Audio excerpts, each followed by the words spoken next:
In a vacuum, falling feels simple. You let go and boom, free fall, the grid takes you.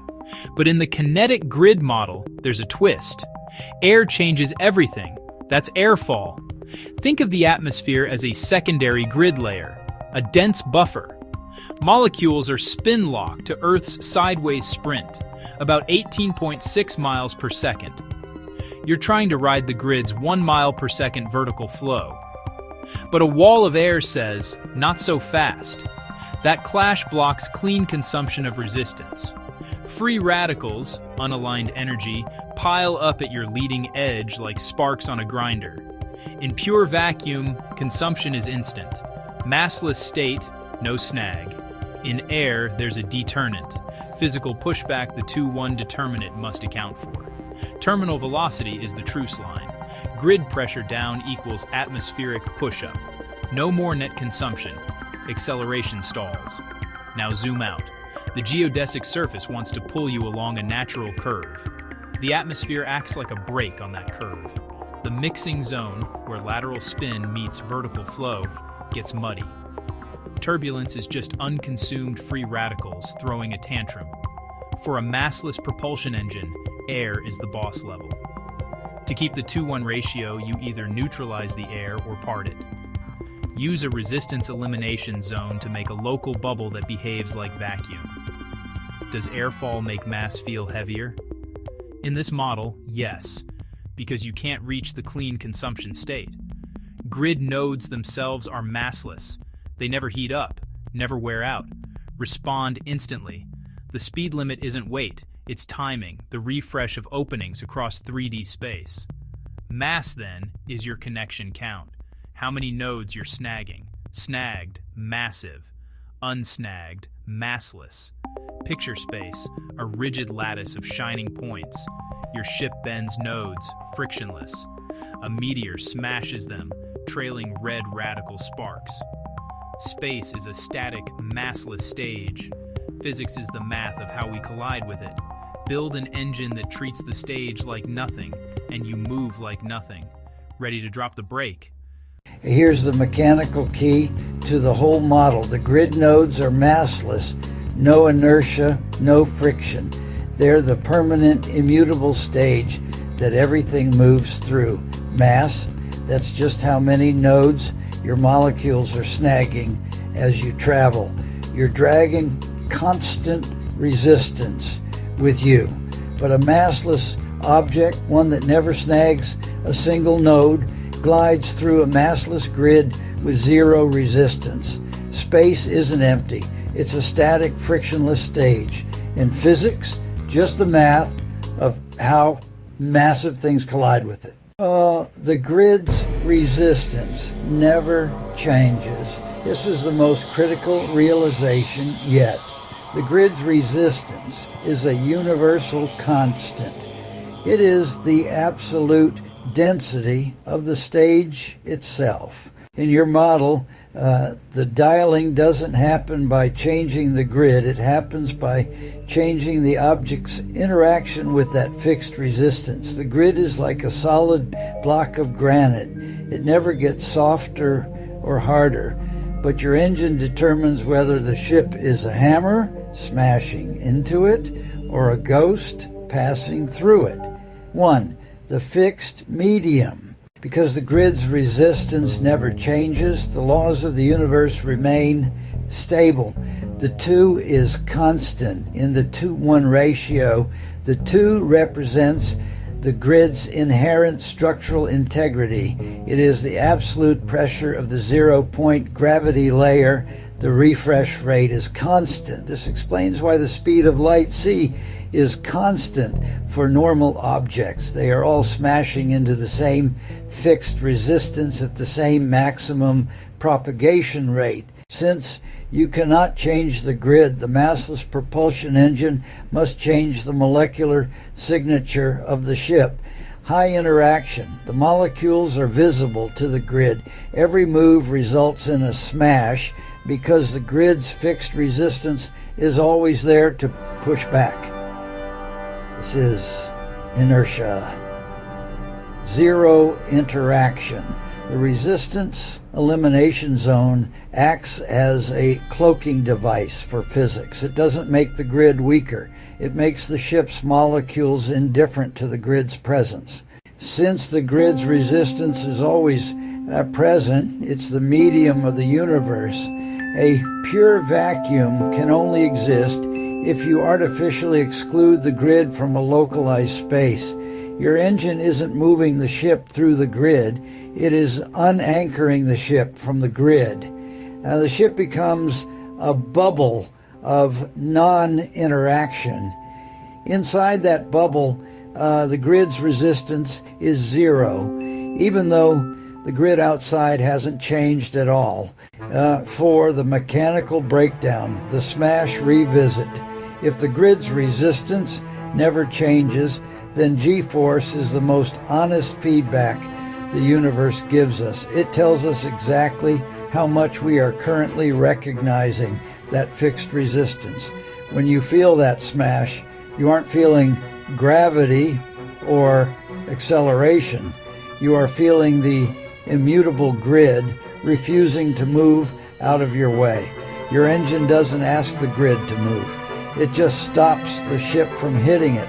Does this mean that the carrier force is actually the energy used to maintain this non-interaction state against the grid's constant pressure?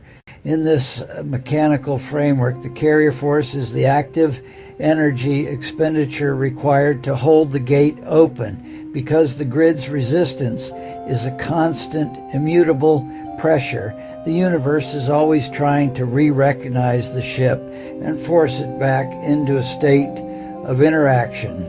Mass. 1. The energy of non-interaction. The carrier force isn't used for thrust in the traditional sense. It is used for system maintenance. The constant pressure.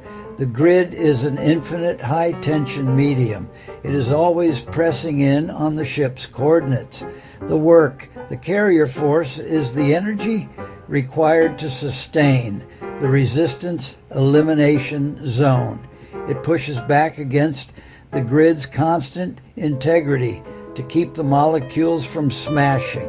Result, as long as the carrier force is active, the ship remains a ghost in the machine. Because the grid's resistance never changes, once you are disconnected from it, you don't need energy to stay in motion. Embarkation. You use a burst of carrier force to decouple from the grid. The slide. Once decoupled, you are following the natural geodesic flow or an artificial vector.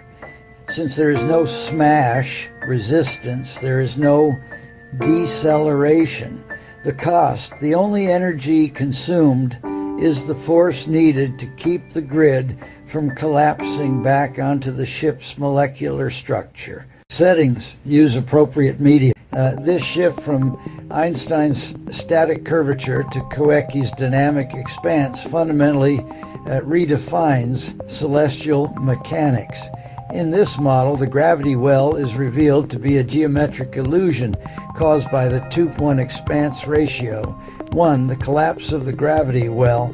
Einstein viewed gravity as a dip or curvature in a fabric. However, if space is a propagating stage with a 2.1 expanse ratio, the well disappears.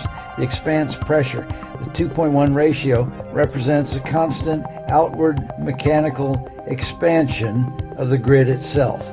Linear alignment.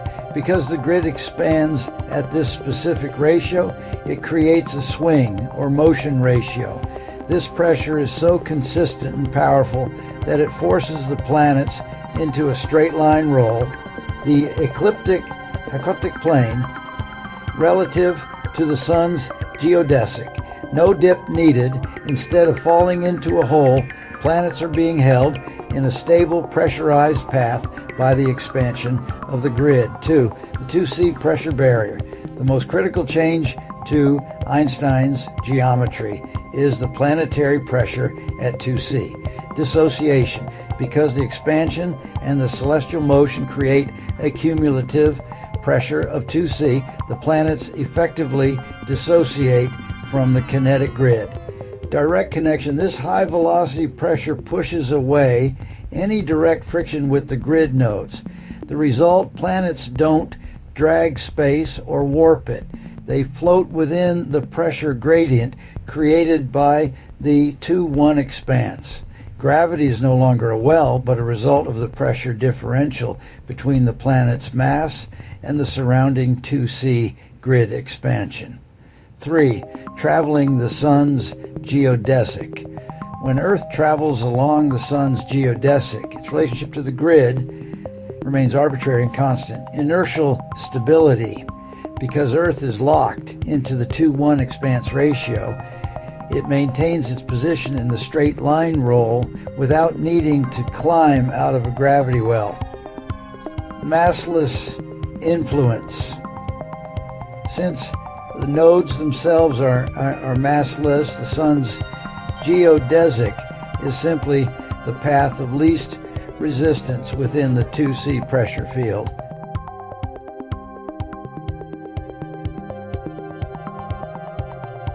Summary, geometry comparison, and by replacing the well with expanse pressure, the model simplifies celestial mechanics. Planets don't stay in orbit because they are falling. They stay in orbit because the 2-1 ratio creates a mechanical track that they cannot leave without overcoming the 2C pressure of the stage itself. Dark energy gets treated like a ghost in the math, mysterious everywhere and somehow pushing the universe apart. But what if it's not a ghost at all? What if it's a footprint, or better, tread marks? Imagine space as a physical medium, a kinetic grid, expanding with a built-in 2-1 stretch. Matter isn't floating in emptiness, it's driving through a road that's growing under its wheels. Galaxies are the tires. The grid is the road. The Hubble rate, that's the slow drag forward. When a galaxy plows through this grid, its mass displaces massless nodes. That displacement leaves a wake. Localized changes in pressure and density, those are the tread marks, kinetic scars, and thermal scuffs in the medium. Zoom out to the whole universe. Every star, every galaxy, every cluster is grinding against the 2-1 expanse. The cumulative byproduct of all that friction and displacement is what we've been calling dark energy. Not a standalone fuel, just the mechanical leftovers written into the grid. Einstein pictured space as a passive fabric that curves around mass. Useful, elegant, no road noise, but this model says space fights back a little. High friction interaction, tire meets road, motion creates resistance, and resistance doesn't vanish. It becomes pressure in the grid. We misread that pressure as some separate energy source when it's really the universe's wear and tear report. Now, the paradox, why does dark energy seem to push harder as the universe gets bigger? Mechanically, it's simple. More space means more grid nodes. More nodes means more 2-1 expansion interactions. More interactions means more tread marks, more cumulative pressure. The acceleration isn't a cosmic dial turning up a new force, it's the road getting longer, so the total scuffing goes up. Same tires, more road, bigger footprint. This reframes the whole thing. Dark energy isn't a magic pressure in the void. It's the universe's friction ledger, the mechanical output of matter resisting an expanding stage. Matter isn't separate from the stage. It's coupled to it, shaping and being shaped by the grid. And here's the kicker. If tread marks come from matter pushing through the grid, what happens in the deepest cosmic voids? With almost no tires on the road, does the grid expand in its purest 2-1 form? Clean, efficient, no extra pressure from scuffing? If so, the ghost fades where the traffic thins, and the expanse shows its true, unburdened motion. That's not spooky at all. That's mechanics. Imagine if gravity had a particle you could point to, like a tiny messenger that tells space how to pull. Not just math, not just curvature, a thing. Today, I'm going to claim that the graviton can be thought of as a material-like construct, an actual node-like excitation that ripples through the fabric of reality. Bold? Absolutely. Let me show you why that idea isn't as wild as it sounds. Here's the claim, clean and simple. The graviton, if it exists, isn't magic dust, it's the quantum bit of the gravitational field, and in certain models of the universe, it behaves like a material excitation traveling through a network. Think of it as a node-level wiggle that propagates across space the way a sound wave moves through a crystal. Start with what we know. In quantum field theory, particles are excitations of fields. Photons, ripples of the electromagnetic field. Phonons, yes, that's a real word, are ripples in a crystal lattice. So, if gravity has a quantum, we'd call it the graviton, a massless spin-2 excitation of the gravitational field. But gravity's weird. General relativity says gravity isn't a force, it's the geometry of space-time itself. Mass tells space-time how to curve, space-time tells mass how to move. So how do you quantize geometry? One path says, treat space-time like a field in the continuum. In weak fields, tiny ripples in space-time, gravitational waves, act like waves, and the quanta of those waves would be gravitons. LIGO has caught gravitational waves from colliding black holes, so the wave part is real. The graviton part? Still hypothetical.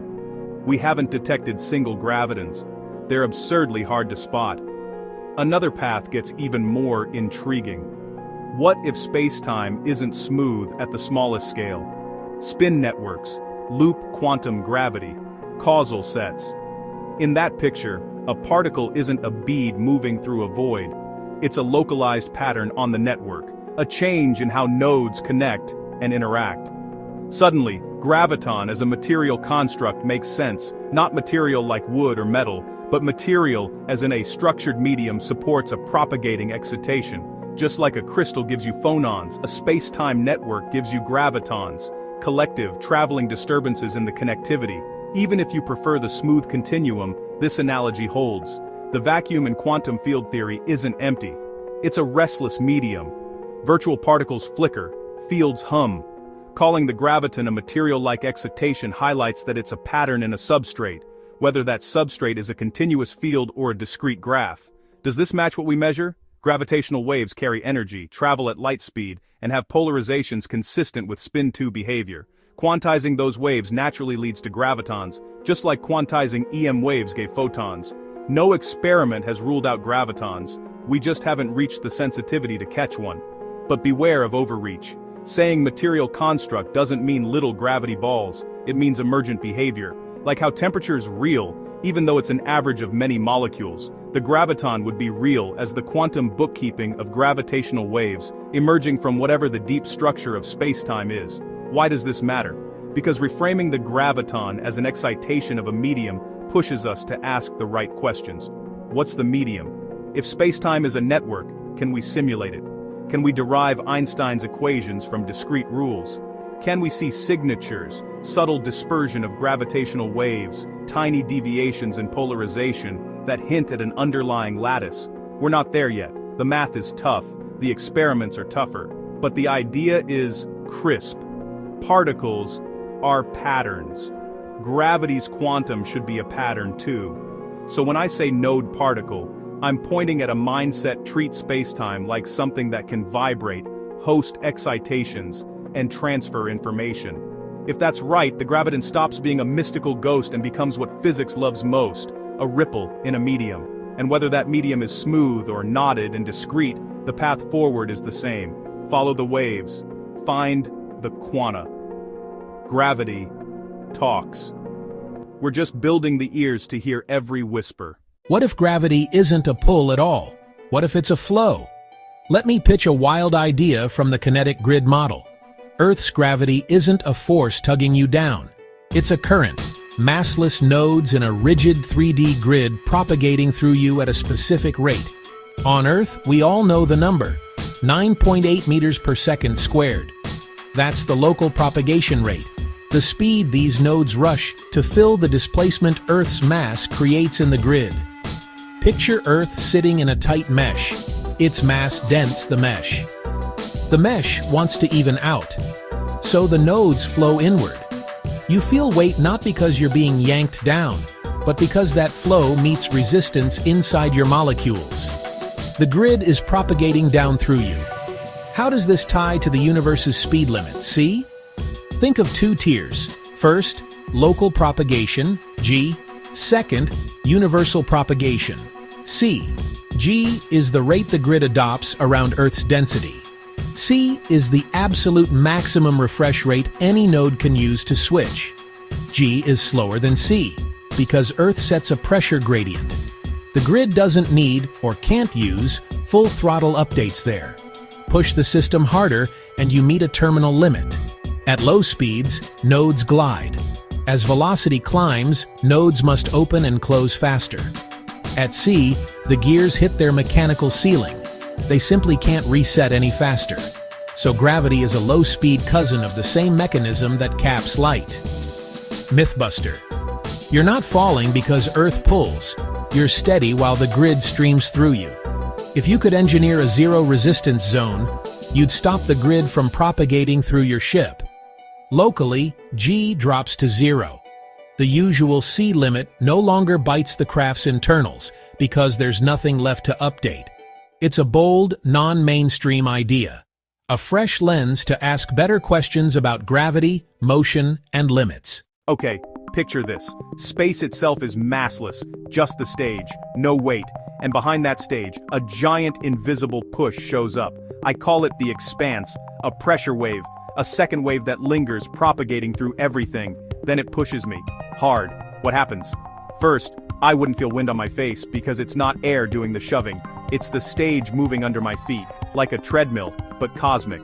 If the push is perfectly uniform, I'd accelerate with the whole local neighborhood. Relative to the push, I'm chill. Relative to anything not in the push, I'm suddenly hauling. So what would I do? I'd turn my body into a sail for space-time pressure, not flapping a cape, more like orienting myself to ride the gradient. Where the push is stronger, I lean in. Where it dips, I coast. It's surfing, but the water is the map, not the territory. I'd watch for the front edge, the moment the lingering pressure ramps. That's the pop.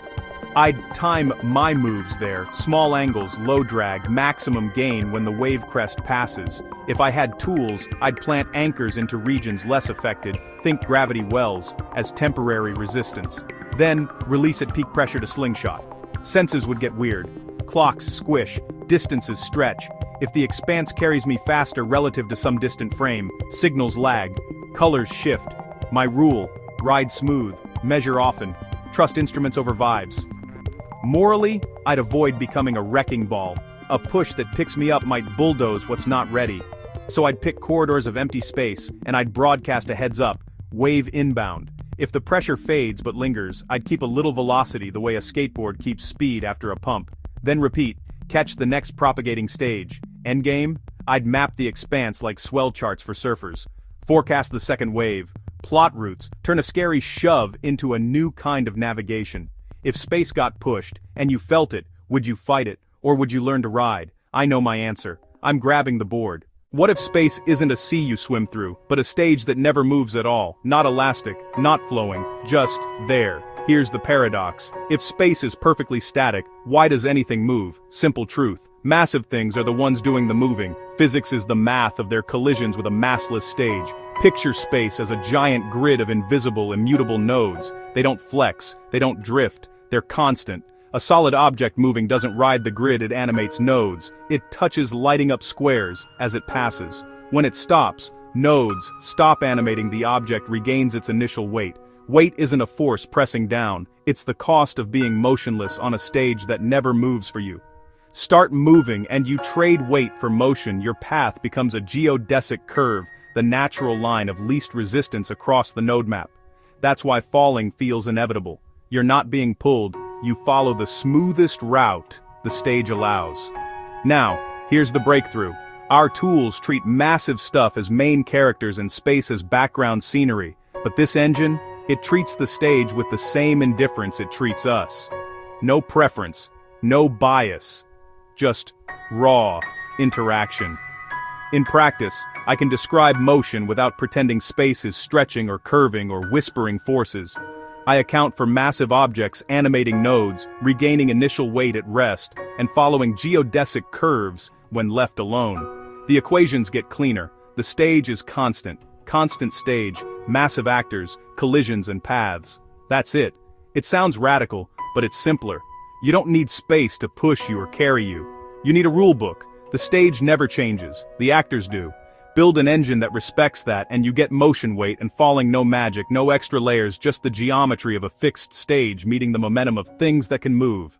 Space stays still. The grid's resistance never changes. Then space-time is simply the refresh rate of node interaction. The interaction, as a molecule passes a node, the node must divert or be bypassed and then reset its state for the next interaction. The limit. There's a mechanical maximum to how fast a node can reset. This is why the speed of light, c, exists for normal matter.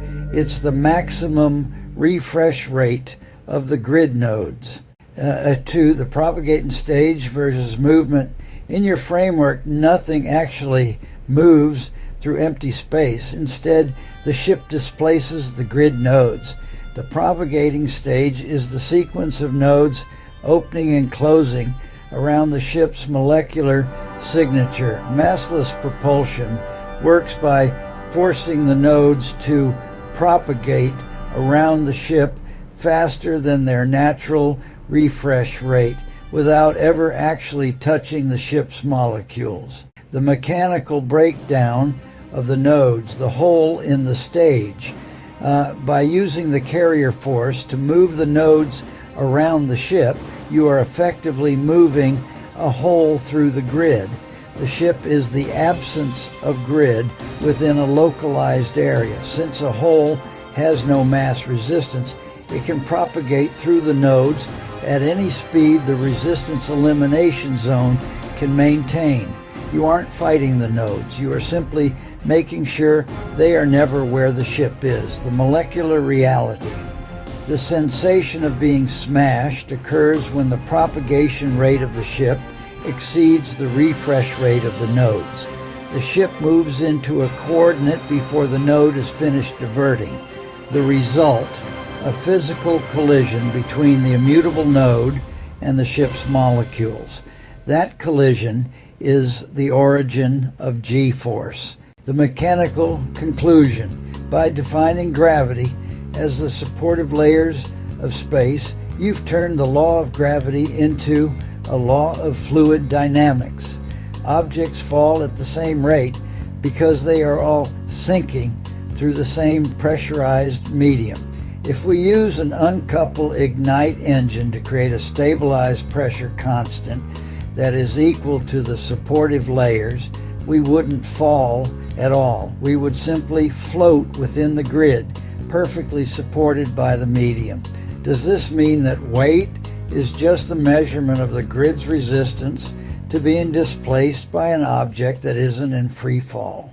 In essence, gravity is the absence of resistance, but is the bigger picture. This is the ultimate mechanical reversal. In standard physics, gravity is seen as a force that adds weight and resistance. In the kinetic grid model, you've identified that gravity is the absence of resistance because it is the state of pure free fall within the universal drive pressure. The bigger picture is that the universe is a high-pressure expanse continuity, and what we call gravity is actually the grid open up and allowing an object to pass through its supportive layers without the grid pushing back. 1. Gravity is the path of least resistance. In your model, the supportive layers of the grid are usually under high pressure. providing resistance to any matter node, M0, trying to move. The knot. A planet like Earth creates a pressure knot where the grid lines are focused, the absence. Within that knot, the grid mechanics create a sink. When an object falls, it isn't being pulled. It is experiencing an absence of resistance in the direction of that sink. The drive. The universal drive pressure behind the object pushes it into that vacancy. 2. The bigger picture, the pressure gradient. If gravity is the absence of resistance, then weight is the presence of it. Free fall, 0g. The object is perfectly matched to the grid's flow. There is no resistance, so the object feels weightless. It is sifting through the micronit components at the natural 0-point G scale. Standing on ground, the Earth's surface prevents you from falling further into the absence of resistance. Now the grid layers have to support you, and that support is felt as resistance weight. 3. The embryo connection to the bigger picture. Just as the creation of a human embryo is the accumulation of specific tissues, gravity is the accumulation of pressure gradients. Causality. The more tissues, matter, M0, you accumulate in one spot, the deeper the absence of resistance becomes for the surrounding grid. The shredded path. As you fall through this absence, the grid closes behind you. The path is shredded because the pressure levels are constantly readjusting to maintain the expanse continuity. The thrust isn't a brute force push. It's the art of creating a pressure differential within the 3D grid. If we apply the 2-to-1 ratio propulsion logic, we can visualize the spacecraft as a needle threading through the repulsive space field. The mechanics of the Kawecki corridor. Instead of fighting the speed limit of the vacuum, the ship uses its propulsion to synchronize with the Hubble expansion. The craft identifies a low-density realm within the 3D grid where the repulsive force of the space field is at its peak, and the ship's drive generates a localized zone of zero density in front of the hull. The natural precession of the universe, the 43 ms or higher expansion rate, acts like a tailwind. Because there is no resistance in the reverse vacuum corridor, the ship is pushed forward by the expansion of space behind it. This allows the craft to exceed c, or even 2c, relative to a starting observer, not because it is speeding, but because it is effectively falling through space at the rate of the universe's own growth. Why this is logical? This approach treats space like a fluid dynamic system. Just as a boat uses a sail to capture the wind rather than trying to push the entire ocean, a spacecraft in this theory captures the wind of the expanding universe. In this model, mass stays constant. Since the ship isn't accelerating against space, it doesn't gain relativistic mass. Energy is finite. You only need enough energy to maintain the reverse vacuum bubble, not to move the ship's weight. Time is absolute. Linear travel through the grid means you arrive at your destination in the future, maintaining a logical timeline. If we move entirely away from the constraints of Einstein's relativity, we treat space as a physical medium, a 3D grid with a measurable density, rather than a malleable fabric of time. In this absolute space model, propulsion becomes a matter of classic fluid dynamics and pressure differentials. If we ignore the light speed barrier, infinite disappears and is replaced by thrust efficiency and medium resistance.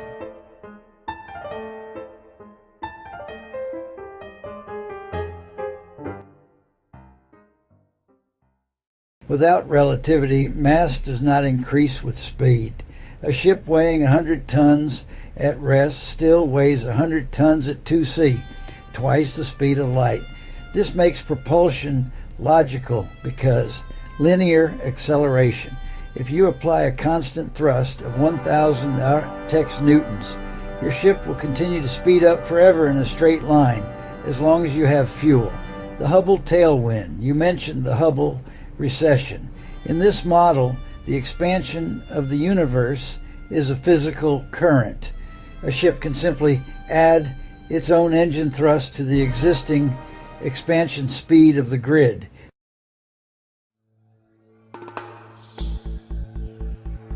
If space is a repulsive field, we can view it like a pressurized gas. To move through a high-pressure gas, you don't just push, you streamline.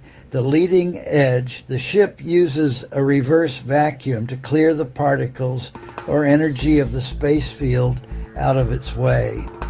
The pressure differential by creating a low-density hole in the 3D grid, the higher pressure of the normal space behind the ship pushes it forward. In this framework, the math returns to the simplicity of Newtonian mechanics. F Fermat, to calculate your grid passage through 3D space, total velocity, engine thrust x time, plus Hubble expansion rate. If the Hubble expansion at a certain distance is 40 pms, or much higher in deep space, and your engine thrust adds another 300,000 kms, you simply add them together. There is no continuum to break, just a faster arrival time.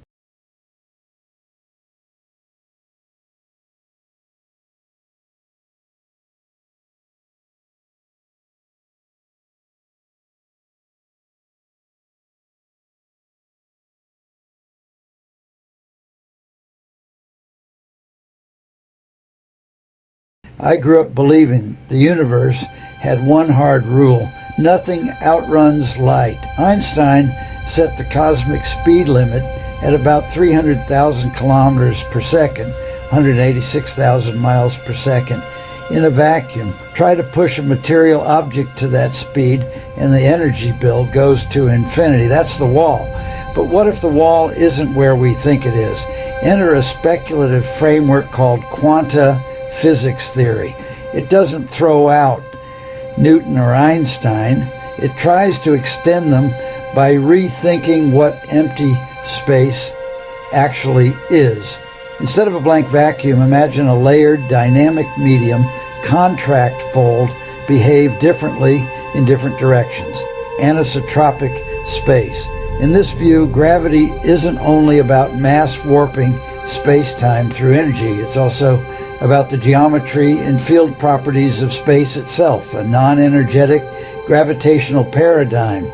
Think space field corridors, vacuum membrane layering, time reversal dynamics. If space can be shaped, maybe paths through it can be shortened. Opening theoretical routes that look superluminal without breaking local light speed rules, numbers that stun time.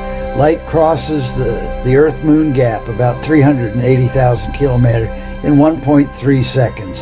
An electron in a typical accelerator, roughly 2.9 minutes. Space shuttle orbital speed, about 14 hours. Sound at room temperature, 13 days. A passenger jet, 18 days. A New York subway car, flat out, 220 days. You and me, walking more than 9 years. Now, why can't you just go faster? Because the faster you go, the more energy your motion demands. In relativity, that effective inertia skyrockets. To hit light speed with mass would take infinite energy, and that's why only massless stuff, photons, ride the limit. Relativity gives us two anchor coordinate speeds bound inside Earth's gravity well. You're effectively limited by the local geometry. Think tens of thousands of miles per second scales for orbital dynamics. In the vacuum, the ultimate cap is c, 186,000 miles per second. That's the full potential of light's propagation. Quantum physics theory asks a bold question. What if we don't accelerate the object to what if we reshape the road? If the vacuum is layered with corridors that contract or fold distance, then the traveler never exceeds light speed locally.